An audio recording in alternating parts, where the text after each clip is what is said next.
प्रत्येक आई बापाला वाटतं की आपल्या वंशाला एकतरी वंशाचा दिवा असावा. साहजिक आहे, तो निसर्ग निर्मित गुण आहे, त्यात वावगं काय नाही. पण जर हाच वंशाचा दिवा ऐश आराममध्ये फिरतो आणि थकलेल्या आईबापाला रात्रंदिवस कष्ट करावं लागतं, तर हा वंशाचा दिवा काही कामाचा.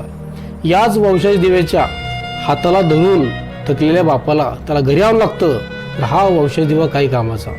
जर याच वंशाच्या दिव्यामुळे वृद्ध आईबापाला पोलीस स्टेशनला खाली मान घालून उभं राखतं, तर हा वंशाचा दिवा काही कामाचा. याच वंशाचा दिवा ज्या वेळेस आई एकाकडं आणि वडील एकाकडं अशी वाटणी त्यांची करतो, त्यावेळेस असं वाटतं की हा वंशाचा दिवा काही कामाचा. हाच वंशाचा दिवा ज्या वेळेस चुकीचं काम करतो, कर्जबाजारी होतो आणि वृद्ध आईबापाला सोडून निघून जातो, त्यावेळेस असं वाटतं की हा वंशाचा दिवा काळ रात आली तरी पडलंस पान, डोळ्यामंदी पाणी तरी गळ्यामंदी गाणं. याचा हात पाठीवर सोनियाची खान, शर्मेन नाही कधी झुकली मान.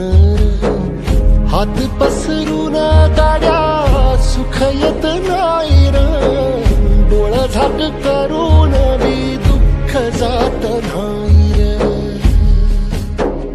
नशिबाच भोग कुणा चुकलं नाही गड्या, पाऊल थकलं नाही गड्या, पाऊल थकलं नाही.